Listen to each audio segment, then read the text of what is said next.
All right. Hi, everybody. How are you? This is so everybody on Zoom can hear us.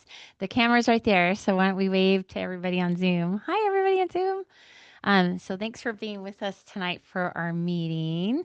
Just some quick, just some quick announcements. But let me do a quick check. Can everybody online hear me okay? Thumbs up or yes, or just comment. Oh, good. I see some thumbs up. Excellent. Okay. We're going to keep everybody muted for the most part. But if we can, let's see, Linda, I'm going to mute you. There we go.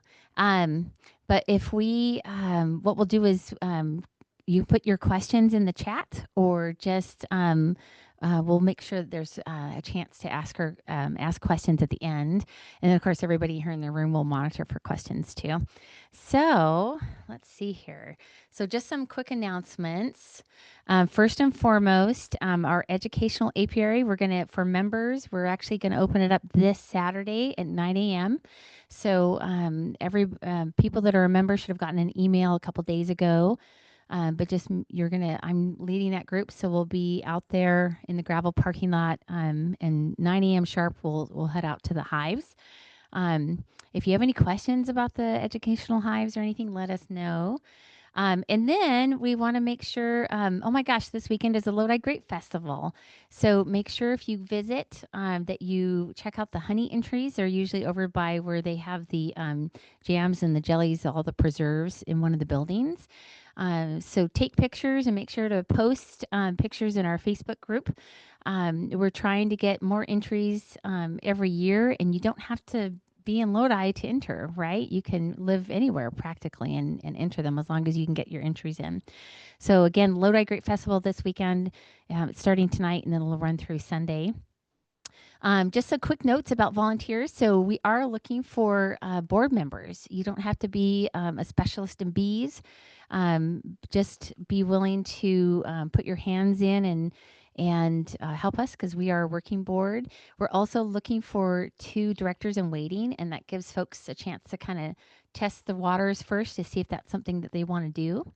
And then we're also looking for people to volunteer for committees. So that includes the Historical Museum. Last year we did a Christmas tree, which was kind of fun. And so we're looking to see if we want to do that again. And then we're still organizing and planning out what we need to do for the honey tasting event. That's usually in November. So we'll have more information about that soon. But if you'd like to help out, even if it's for a couple hours, we would love the help. And then, of course, our annual Christmas social, things like an assistant swarm coordinator to help Judy, and shadow under her as well, just as I think it's always a great idea to have assistants.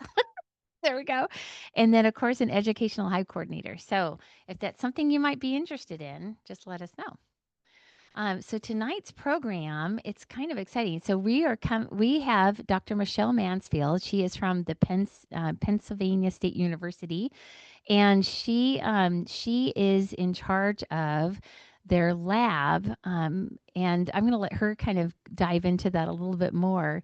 But she is the manager of the PSU Honey and Pollen Diagnostics Lab, which is a center for pollinator research with Penn State University.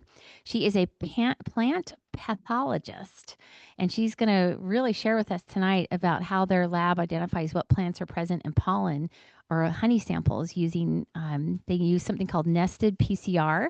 She's going to probably explain to us what that is, for metabarcoding pollen DNA.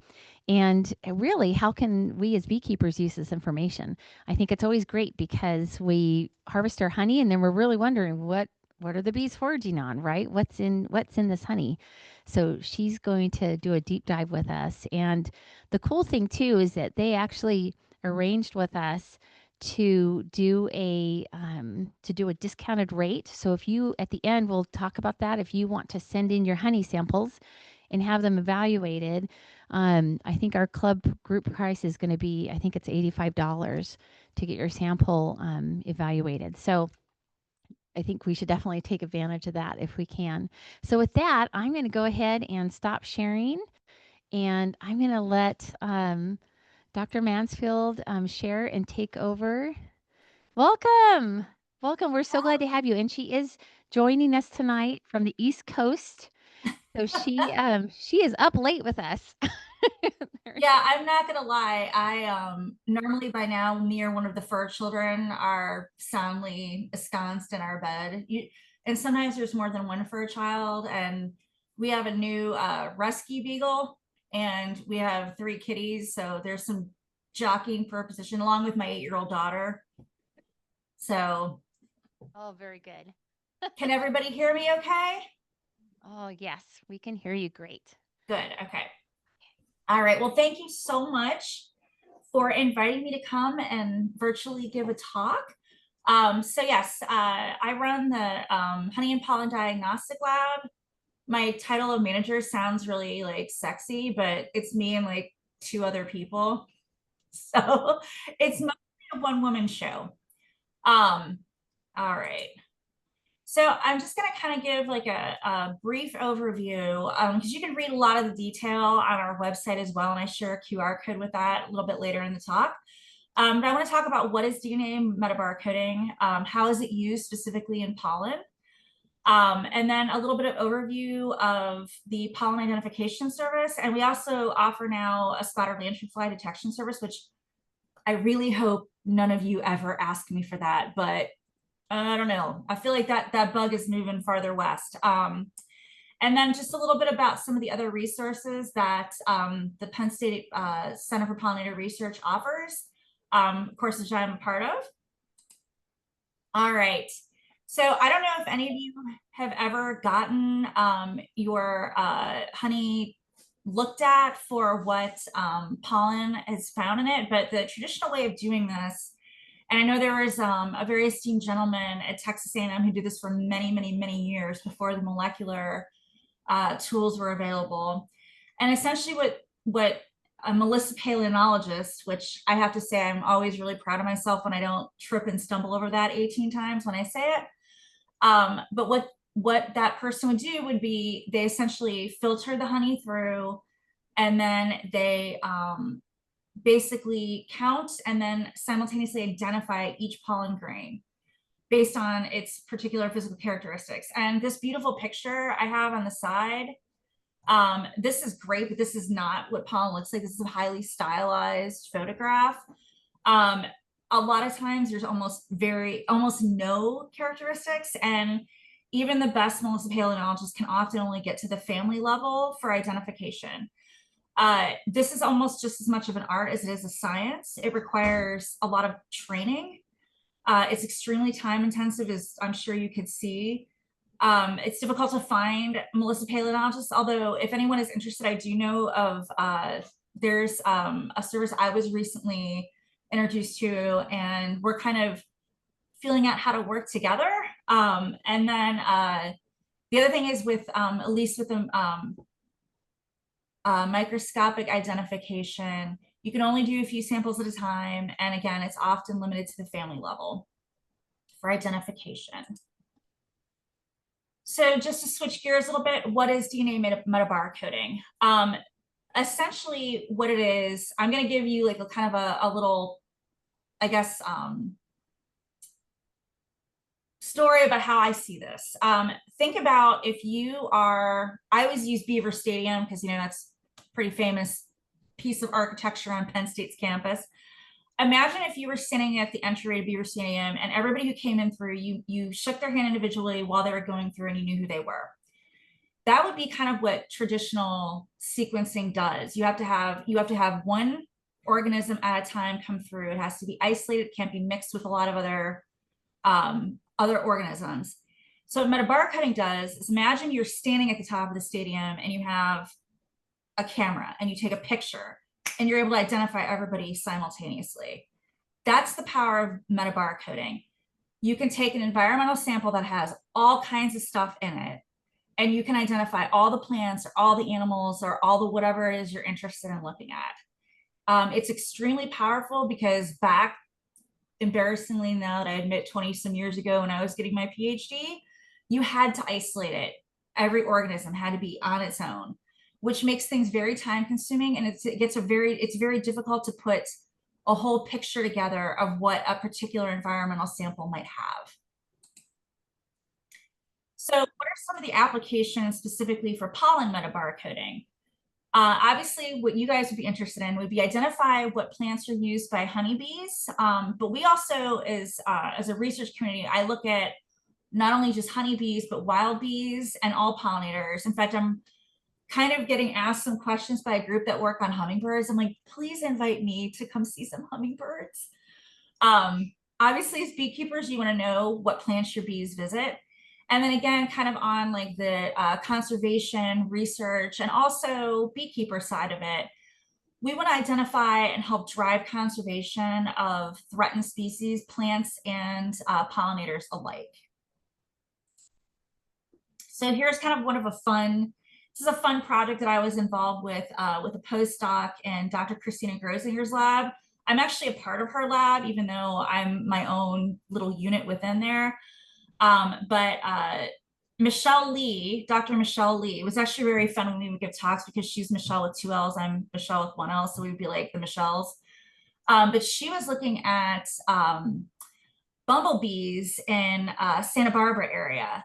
And what they were doing was they were comparing what they were observing the bumblebees go to versus what the metabarcoding was able to see. And as you can clearly see, just on visual observation alone, was a fraction of what you could pick up with the metabarcoding. So that was actually a really powerful study in understanding what plants are important to some of these native bees. And kind of closer to home for me, at least, some of the applications that we're looking at is Penn State, like many universities, nationally and internationally, they have large collections of pollinators that they've archived that still have pollen baskets on them, both bumblebees, honeybees, and other various wild bees. And the idea behind this is that we could go back, in theory, you know, a huge amount of years and look at these archive samples and see 50, 100 years ago, what plants were available, what were they foraging on. So that's kind of another cool application.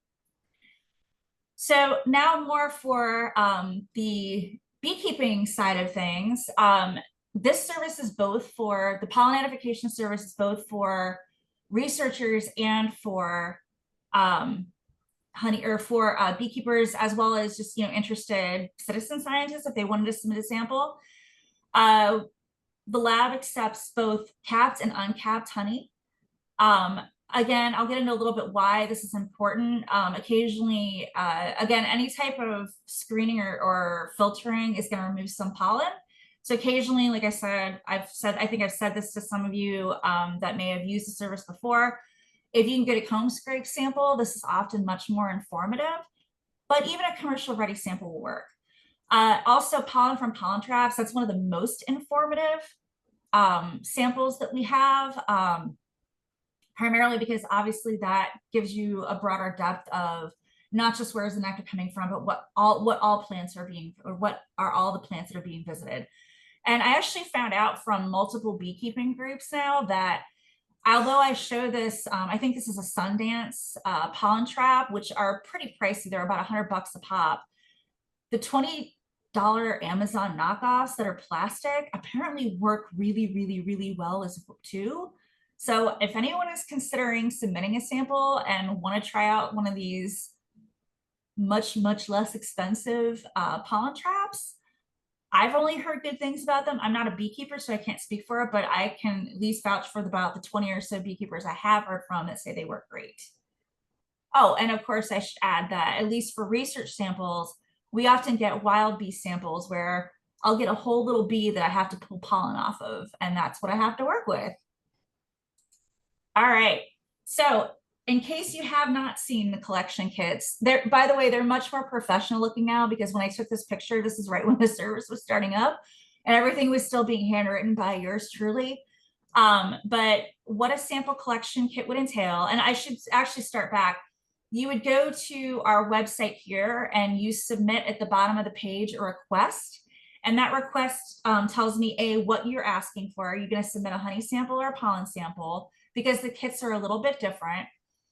With a honey kit, you're going to get 2 tubes, 2 50 ml tubes that are shown here.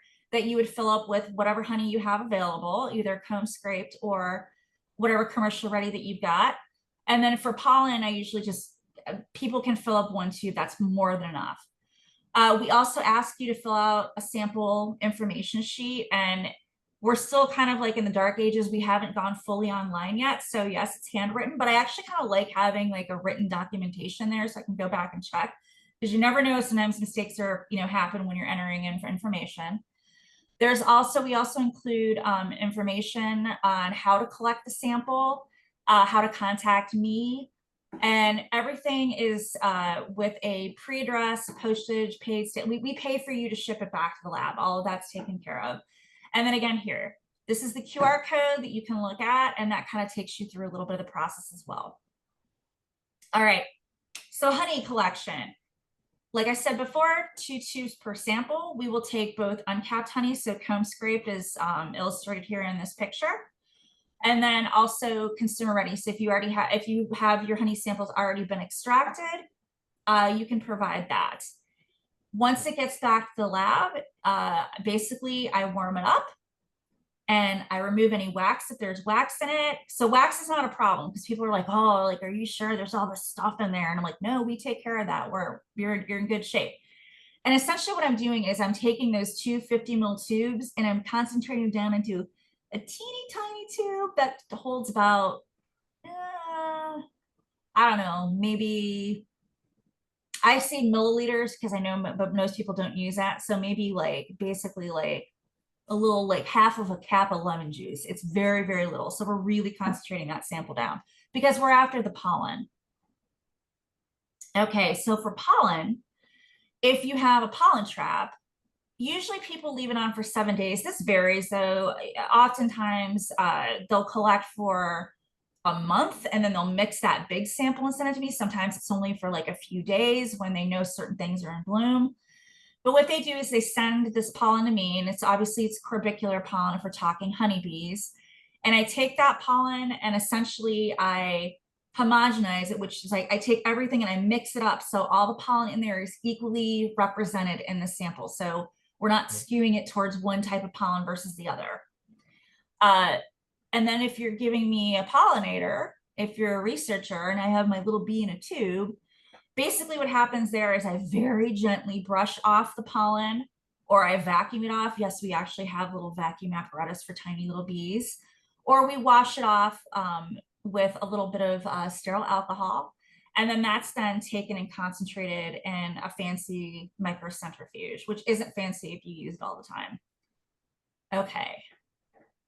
So once we have the pollen in a concentrated form in the sample, there's several steps that go through this process. And I know people are like, why does it take 6 to 8 weeks? Well, just the sample processing alone is about a 2-week processing period. And the samples are processed in batches. I can run up to 178 in a batch. However, once I get to about 100, that making it basically, because I'm paying per sequencing run, so I'm paying for the number of samples. I'm not paying per sample, I'm paying for the number of times I submit. So the more I can get on one run, the better. But basically, to get to that point, we have to get to the DNA because that's what we're interested in using. We actually are interested in a specific piece of DNA that will help identify whatever plants are in your sample. So this fancy machine that's on, that's over on this side, this is called an omniruptor. It basically takes the little tube that I now have the concentrated sample in and shakes it up really fast. My 8-year-old thinks it's the coolest machine ever. It's loud, it's violent, it's everything you could ever want if you're an 8-year-old looking at lab equipment.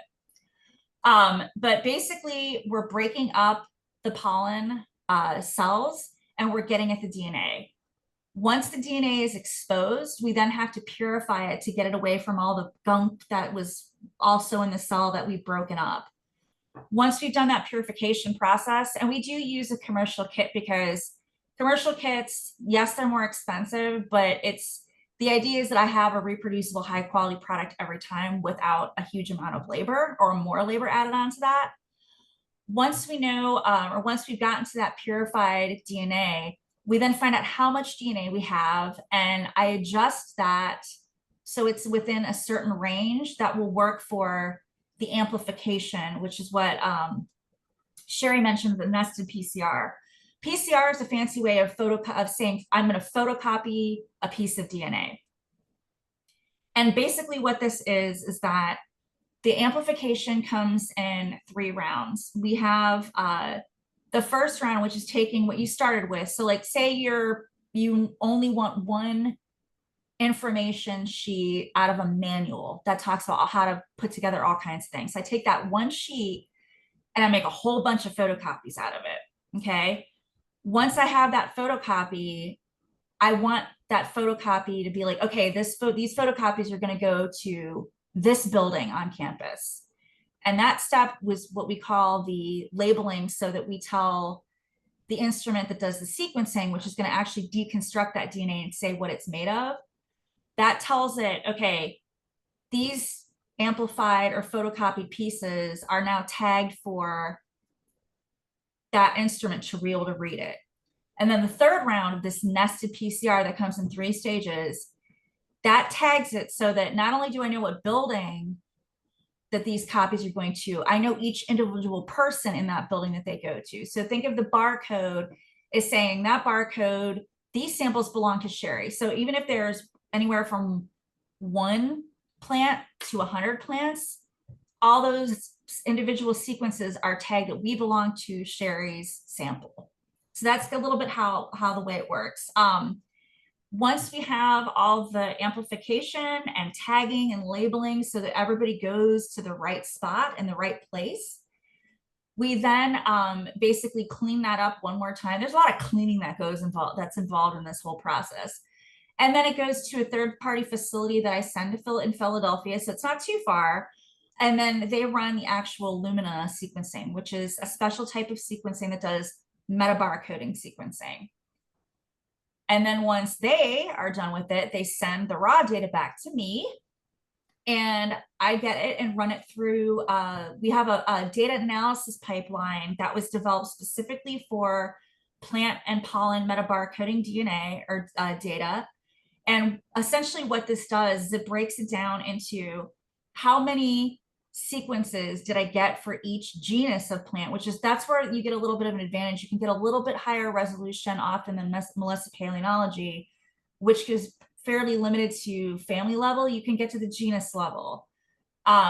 You can get to species level. We're not quite there yet with our method, but we're hoping to get there in the next year or so.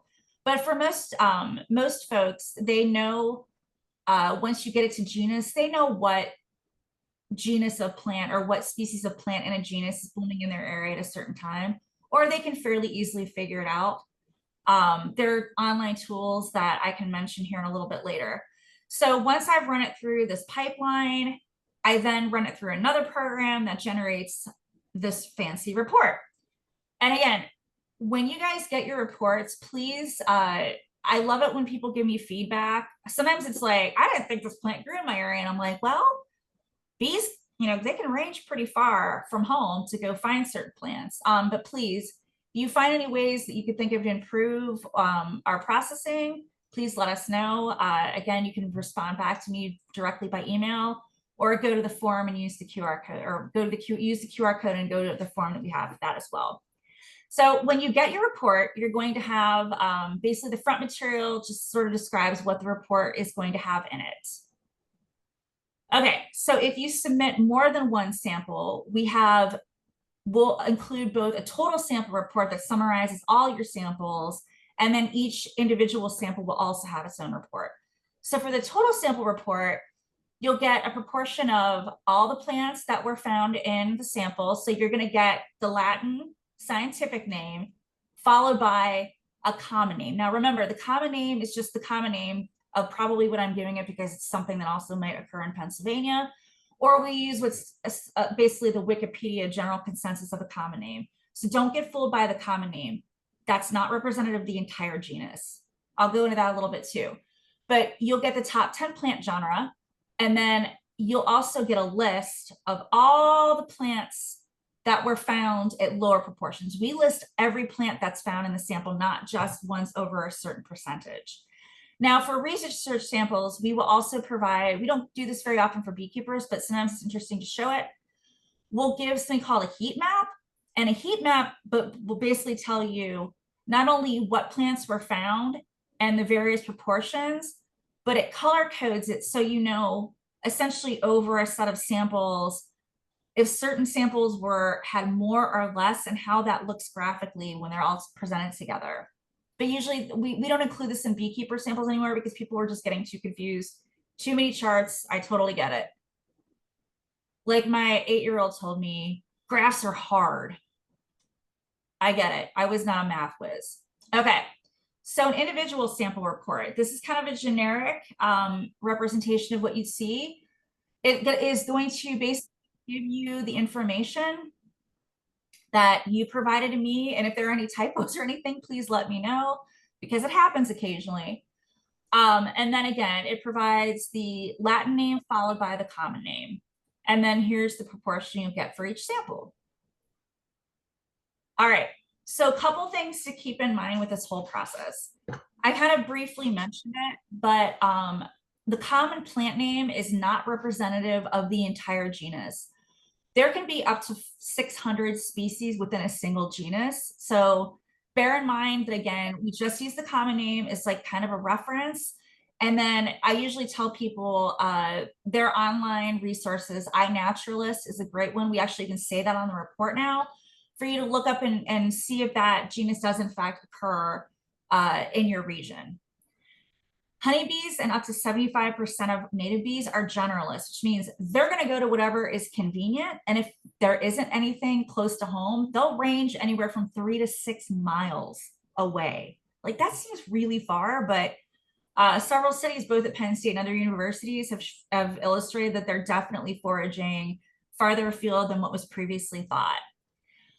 One thing that is interesting to keep in mind, again, I really hope you folks in California never, ever, ever have to send me samples that you want tested for spot or lanternfly.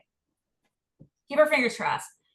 But I was running into quite a few honey samples when especially when spot or lanternfly was really becoming endemic in Pennsylvania. We were getting a lot of plant DNA like conifers and things that weren't really in season and we wouldn't expect to see pollen. We're like, why are these showing up in our honey? Well, it turns out when you get enough spot or lanternflies feeding off a certain plant, the honeydew that they excrete can have enough plant DNA to show up in the metabar coating. We know this now. Really weird and very unexpected, but we now have researchers that are trying to evaluate how much does it take. But again, let's just hope that none of you have to send me samples for spot or lanternfly ever. And also one other thing to keep in mind, and I get this question asked a lot, not all plants make nectar and pollen in equal amounts. Okay, so I know one plant that comes to my mind is knotweed. Knotweed makes a lot of nectar, but does not necessarily make a lot of pollen. So you may have a honey sample that has predominant knotweed nectar, but it's going to be very difficult for that to show up in a metabar cutting screen because it relies on pollen. This definitely is somewhat of a limitation of the test, but right now it's also the most efficient and the best way there is to look at samples and determine what plant sources are in them. And also keep in mind that not every honeybees in particular cannot collect pollen from every plant. So a lot of the native plants or plants that are native to North America, bee balm is one that comes to mind for me. Although I think some of the things in like the nightshades of tomatoes, peppers, things like that, many of those are buzz pollinated, which means that they won't release pollen unless it's a bumblebee that's buzzing at a certain frequency. So it's almost impossible for a honeybee to collect pollen, even if they're foraging on it for nectar. This is just something I also ask people to keep in mind. So again, it's not a perfect system, but right now it's the best tool we have to get the job done. So I'm going to very briefly cover the spot or lanternfly because again, I really hope none of you ever have to send me samples for spot or lanternfly. Essentially what this is a different kind of PCR. This is called quantitative real-time PCR. And instead of all the nested iterations we do with the metabarcoding, this is PCR where during that photocopying process, a little tag is popped on the piece of DNA that is fluorescent. And the more DNA you manage to photocopy, the stronger and stronger and stronger the signal gets, which is what you're seeing as this is ramping up. So basically the bottom line is the more spotted lanternfly DNA you started with in your honey, the faster you're going to see that ramp up. I say this is semi-quantitative because there's really no way to know if it's from a lot of DNA from one lanternfly or if it's a little bit of DNA from many lanternflies. So we only say it's semi-quantitative. And that is now available, but again, I hope you guys never ever have to use it. All right. And actually, I'm going to back up real quick. One thing I didn't mention, so the pollen metabarcoding service, the pollen identification service, the rate you guys would get is $82.77. That's our discounted rate. I am absolutely tickled to give it to beekeeping groups. Anybody who wants to submit a sample, you don't have to submit right the second. All I need you to do is when you're filling out your submission form, in the comment section, just please note that you're part of the Big Valley Beekeeper Guild, and I will note that, and you will get the discount rate. And if I don't give you the discounted rate, tag me again and be like, can you fix my invoice? Because guess who else does all the invoicing? This lady. All right. So moving on, we really hope to expand our services to quantitative tests for both pollen and honey. The newest one that I'm hoping we will be offering come January of 2026 is a nutritional assessment of pollen. This would be a protein, lipid, and carbohydrate given as a ratio. So basically a ratio of those three biomolecules so that you have some idea of, the nutritional value of your pollen samples, especially a lot of times if people are feeding pollen from other sources, they want to know that, or they just want to know, how are my bees going to make it through winter? Are they getting all the nutritional requirements that they need? And then up and coming shortly after that, again, I hope, is evaluating honey characteristics. This would be sugar profiles, so sucrose, glucose, and fructose. Amylase activity, that's one thing I've been asked about a lot to evaluate freshness of a honey sample. And then I also get asked this a lot, but this is something that's a little bit farther down the pipeline. Contaminant detection. When I mean contaminant, I mean honey that has had something added to it that shouldn't be there. This is not probably going to be open to beekeepers themselves because right now we have a policy where we're only accepting samples that come from, you have to verify that you are in fact submitting your sample or you have permission, and I need written permission from that beekeeper that you're submitting this on their behalf. We do that just to keep everything, squeaky clean. I don't want to get sued. I don't want to go to court because I've heard horror stories from other labs. I don't want to be there. But these are just kind of like a quick overview of some of the services that we're hoping to offer. For sure, the pollen nutritional analysis and the sugar profile and amylase, those should be coming down the pipeline in 2026. And I'm also going to tell people, if you've used any of my other services, I'm immediately going to give you a discount on trying the new ones, just because I also want to try it out in as many samples as I can, as soon as I can, so that we really, really know it works. Okay. All right. So some of the other information that I kind of just want to give a little promo shout out to as part of the, I'm part of the Center for Pollinator Research. There are multiple labs, multiple research units, and multiple resources that are involved in this.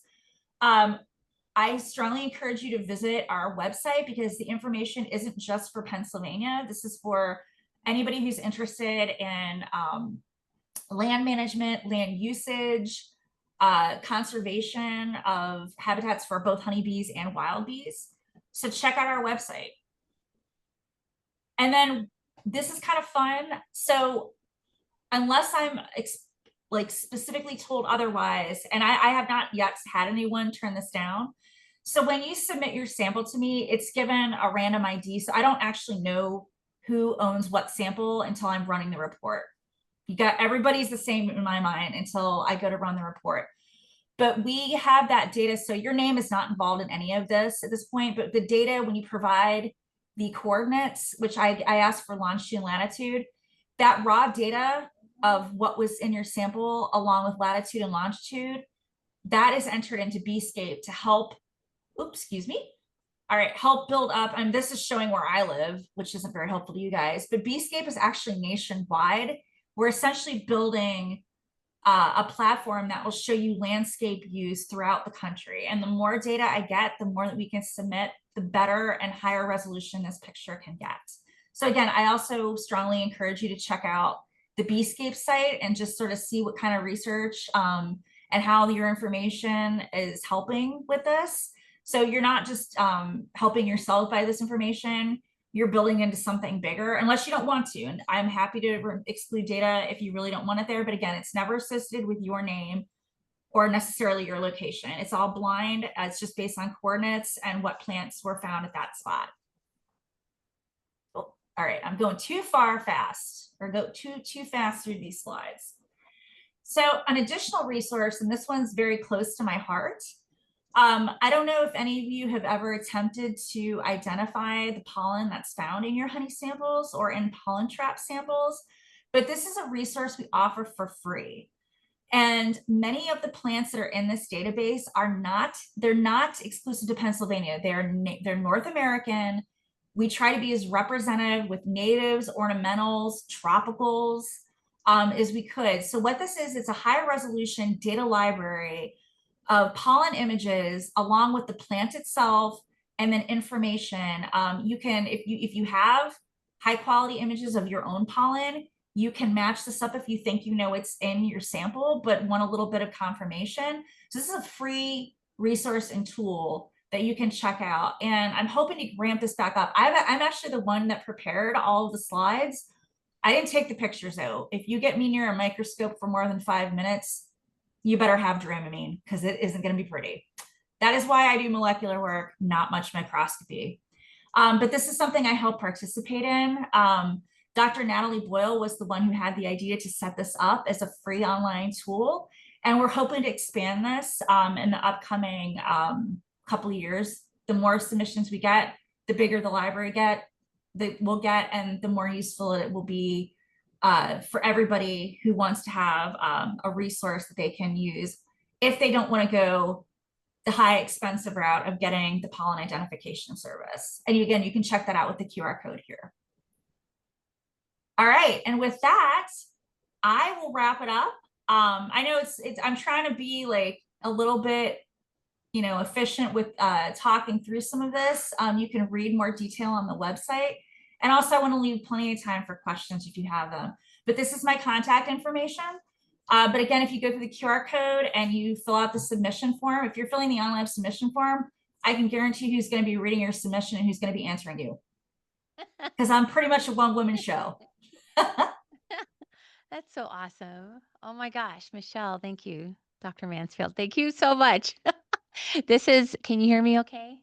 Yes. Yeah. Okay, great. All right. So I'm going to see if there's no questions in the chat yet, but what I'll do is I'm going to see if there's any questions in the room first. So let me we're going to pass the mic.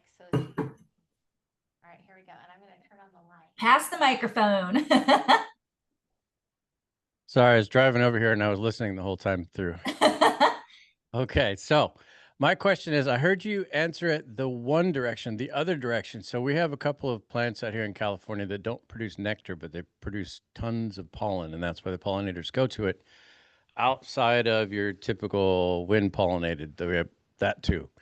California poppy is one of them. Doesn't produce any nectar, but it will show up in these honey samples. Oh, absolutely. Right. And crepe myrtle doesn't produce any nectar either. So when you get your report, is there like an asterisk on any of those kind of plants that will say that, or is that really too much to ask for? So it's difficult to say.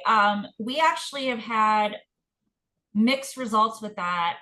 It's almost impossible at this point chemically to identify nectar associated with a specific plant. So no, we don't say that, but I have a beekeeper that I love to death around here. He actually is like responsible for like 90% of the research and development samples that I run. And he actually has his hives in the middle of a ton of milkweed. Okay. And I can get a little bit of pollen, but bees will scrape off Asclepias milkweed pollen because it's sticky and they don't like it. So they don't want to take it into the hive. But he knows that's most of the percentage of what his nectar is coming from, because they're literally in this huge field that's almost all strictly Asclepias and Monarda, which is another one that they can't pick pollen up. But that's how his honey is marketed. And they do have very distinct and definite floral notes that are associated with those. But that's one of those like weird, gray areas. I actually had somebody that was like, they're like, I didn't even know my bees went to knotweed, and they mostly had knotweed. I'm like, where is this pollen coming from? So it's kind of a weird one. Occasionally we'll get what's my other favorite? Corn. If you have your apiary near a cornfield, it'll blow in. But we've actually, many labs and individuals have told me, I have flat out run into many a honeybee on corn silks. I don't know how true that is necessarily just windblown. And I'll tell you this because as my other moonlighting job of being a plant pathologist, I've studied a lot of diseased corn, and I've been stung more than once in a cornfield.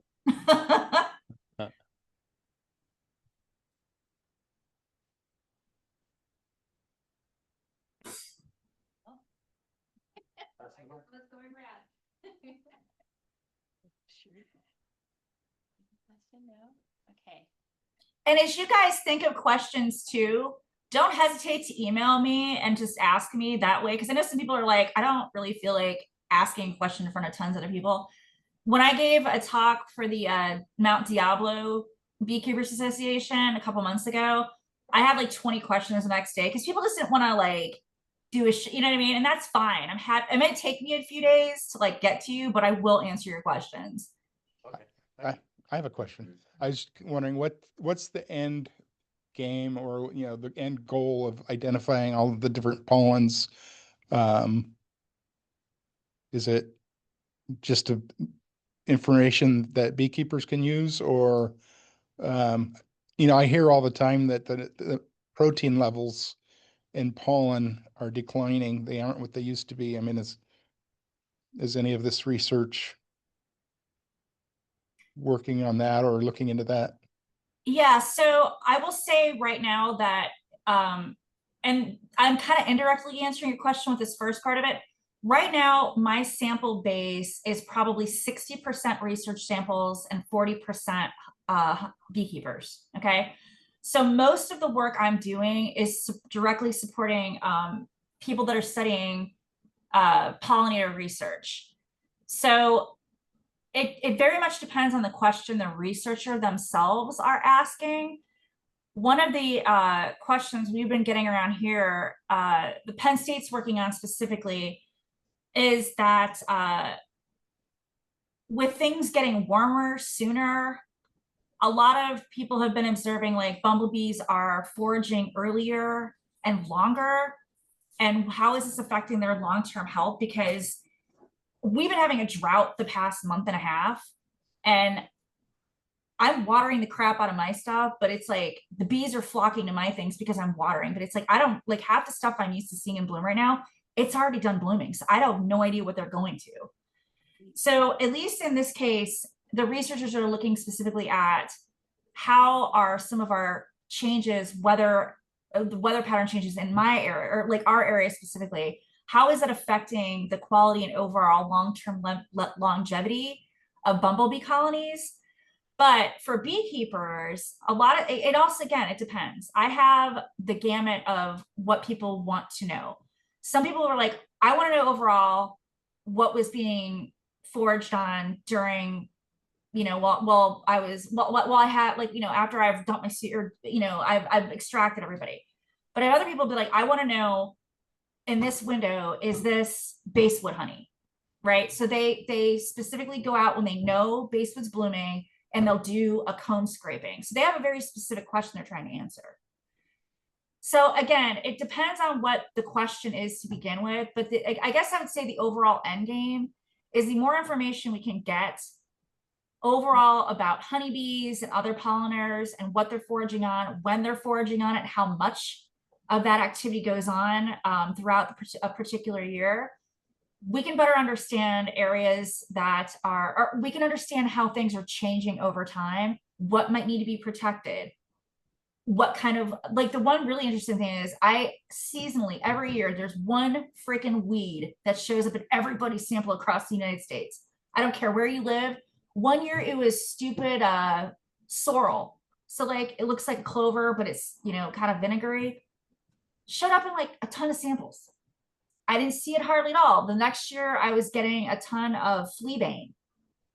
And it's strange that it does seem to be like there'll be one weed that pops up a year or yearly. And again, I've only been doing this for, I guess, 3 years now. A white clover, they always go to clover. They go to clover like crazy. I see it in almost every sample. But I guess again, the end all is the more information we get over time, we can see changes, and we have a better understanding of what might need to be protected, what invasive species are moving in to an area. Interesting side note, a group, this is actually a research group, University of Vermont. They sent me samples from their apiary that's in their arboretum, and Alanthus showed up. And I was like, do you guys have tree of heaven? I know everybody has it. They went out and they found those damn trees and they rogued them. But they didn't even know that they were in that particular part of the arboretum until it showed up, because it was kind of in a clump. And they found out where it was, but it was like, wow, that was super helpful. Rip out some tree of heaven. So I mean, there are lots of reasons why you would do it. Like it runs the gamut. I guess it's sort of like the summary of that answer. Okay. Yeah, we had, I think, about 2 years ago, we had Priya Basu, I think is her name, Dr. Priya, do a presentation to the group. Yeah, she was also doing pollen identification and citizen science pollen collection. Oh. So I was listening on the way in, but I was halfway zoned out. You were talking about what you were doing soon. And one of them sounded like you were doing a lipid profile that you could send in. Would that be pollen collected in a pollen trap then? Or would that be in honey? Generally, yes, but I'll tell you what, we just got access to a new piece of equipment that will do much smaller samples. So right now, believe it or not, we're taking corbicular pollen from bumblebees and splitting it in half, and we can get a protein lipid carbohydrate just on what would probably be less than like 5 milligrams of pollen. Wow. Okay.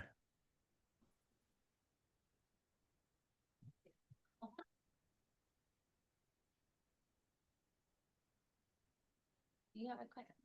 No. Okay.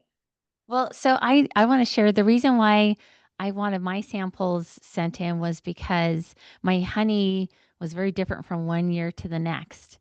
And I'm in a rural area, but my hives are in almonds year round, right? Okay. And so, but I discovered that there was a huge tree farm, like 300-acre tree farm within half a mile of us. And they mostly raise like things like crepe myrtle, but there's also a lot of pasture land like to our east. And what was so great was literally, I think maybe a week or two ago, I shared the Beescape in our group's Facebook page for people to try out, because it's interesting to see how it changes from spring to summer to fall, and you know what the available possible forage might be. And we were also looking at it from where our educational apiary is located, right? What is around there? Because there's a huge, we might want to send in a sample just to see, because now there's a huge flower farm there, and I'm curious if any of that's coming in. But can you kind of touched on it a little bit, but the differences between nectar and pollen and what the test identifies. Can you do a short deep dive again in that about that? Yeah, absolutely. So basically the most informative samples generally tend to be a pollen trap, because that's obviously pollen. I'm not having to go through a huge volume of honey to get to the pollen itself. And if you're going to compare honey samples, comb scraped are often the most informative, but if you have it come off an extractor and don't pass it through a filter, that's almost as informative. But remember, that's going to be when it's months versus a very discrete time frame, like literally off of a frame, you're going to get different answers, right? Because if you want to know if you're targeting a specific plant, I always tell people comb scraping might be your best bet, or a pollen trap for a very discrete amount of time. Like put it on for like a week and no more. But because everything is based off of pollen DNA, and again, this is a major limitation, and we know that. Pollen is the most informative. The really fun ones are when I get people who will submit a pollen and a honey together that were basically collected in the same time frame. I've actually found some, I mean, I get greater species genus diversity in the pollen sample, but every once in a while I'll find something in the honey that I did not get in the pollen sample. Every once in a while. Oh, and Sherry, I'll say if you guys want to submit something for your the group's apiary, that's kind of the educational, that sample is on the house. You don't have to pay for that.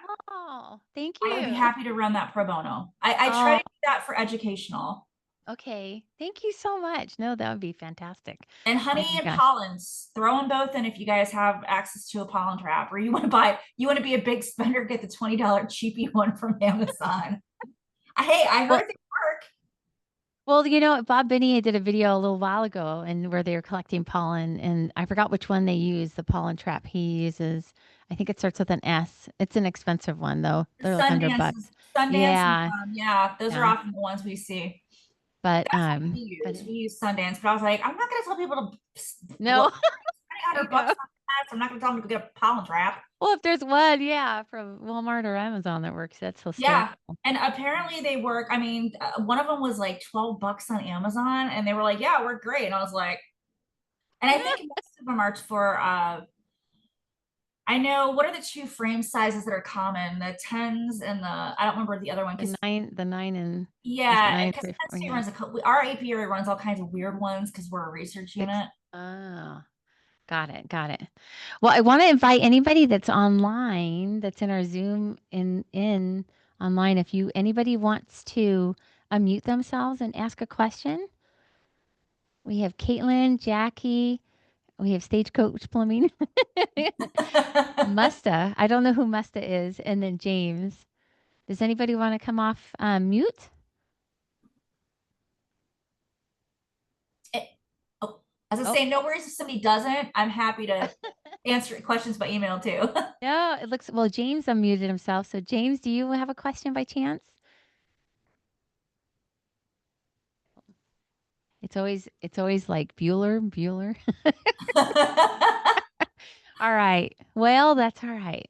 What we'll do is, thank you so much for your contact info, and thank you for spending the night with, like the evening. I know it's like what time is it there right now? 10:23, but I'll tell you what, the same thing is my 8-year-old's in bed, and my night owl 19-year-old usually doesn't start foraging until like after midnight. He's literally a gremlin. So, although I heard my cat like destroying a box in the background when I started, and I was like, what are you doing? They always know when you're occupied. Oh yeah, no. The only time my pets will ignore a toy or anything I'm doing until I'm either on an important phone call or I'm giving a talk. But hey, nobody busted in on me this time. I know. I saved the lightning bug. Thanks for that. And it's always in the middle of me explaining the molecular part of it, which is the one that I have to like really like be on my A game. But like, no, they couldn't walk in on me when I'm like just answering questions at the end, right? Right. Timing is everything. Hey, at least a fire alarm didn't go off. That happened to me when I was giving a presentation in my building. I was like, what can you do? Yep. You know, what do you do? Oh my gosh. Well, very good. Well, we are so thankful for your time tonight and for explaining the process for us. And we've learned more now about, pollen and honey DNA, and we will definitely be sharing your information so that people can start getting, because in our area, people harvest anywhere from harvest their honey anywhere from August through October. So, Oh, you West um, Coasters, you yeah. guys in the West Coast, you're what keep me busy year round Oh, because I get real busy right now through like November where I'll get lots of samples, but then it kind of trickles down. oh, very good. Well, we want to get in there with your groupings, right? When you have Yeah, a and lot like of I said, all samples. you have to do is just mention that, you're part of, like, someone just has to say, hey, I'm part of the Big Valley Beekeeper Guild. And I was gonna say too, if you guys, and I've thrown this out to some of the other groups I've talked to, but if anybody has contacts with like their local high school beekeeping groups or any educational units that keep Oh, yeah. apiaries, I do try to run those pro bono when I can for those groups just Okay. to get them started. I actually have a high school in Philadelphia that's going to be doing some of the process. Like they're going to do the PCR themselves and then send me Oh, that wow. part of it. So I did a little bit of, I mean, I'm not charging them anything. It's an educational thing, but I mean, I consider like, come go to Penn State, even though I don't like, I'm not in recruiting, but hey, if someone's really dedicated and they want to come work in my lab, I'm not picky. One of Oh, my was actually may, one of my best kids was a business major that happened to keep bees at home. She's been my best technician so far. wow. Well, I may have some Grange youth kids that might be interested. So I will definitely share your contact info with them too. So that's great. Perfect. Oh my gosh. Well, we want to wish you a wonderful evening and hopefully you'll get some orders in. I know I have to send mine in too again for this year. But thank you and thanks for everybody for being here. We'll let you head out and or head to go make sure everything's okay. I'll There we probably go. go into my room and all my pets will be on my bed and I'll have nowhere to sleep. That's usually what I go in to see. Oh man. Uh, well, you guys Oh, have a wonderful evening and thank you so much for giving me the opportunity to meet your group virtually and give my little spiel on the lab. And if anybody has any ideas for services that they would find useful, I love feedback about that as well. okay. We're always looking to expand because I was like, when the lab first started, we only did the pollen identification. I'm like, well, we can't really say that we're a diagnostic lab and we do one thing. So the more the better. True. Yep. True. Well, we all appreciate your enthusiasm and you were wonderful. So thank you so much. You. All All right, right. take care. Guys All right. later. All right, thanks. Bye. Oh, let's see. All right. And everybody online, we're going to go ahead and end the presentation. But we hope to see you at our next meeting, which is going to be October 9th.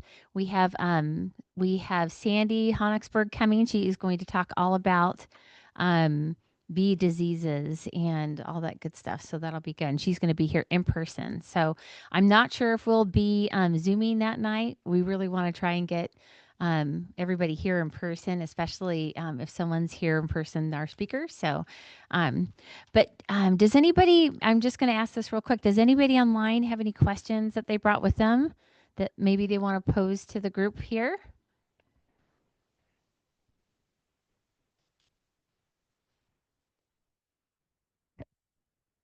All right, I hear crickets. So, all right, well, we'll wish everybody there online a great night. All right, thanks so much.